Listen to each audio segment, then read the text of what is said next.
ஒரு பெரிய பசுமையான காட்டின் ஓரத்தில் ஒரு அகலமான நதி ஓடிக்கொண்டிருந்தது.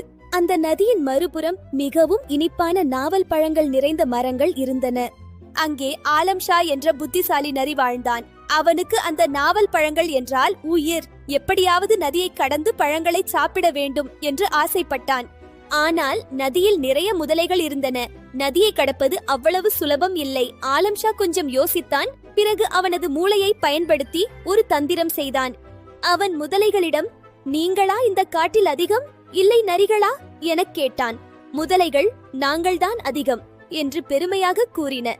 அப்படியென்றால் வரிசையாக நில்லுங்கள், நான் எண்ணிப் பார்க்கிறேன் என்றான். முதலைகள் வரிசையாக நின்றன.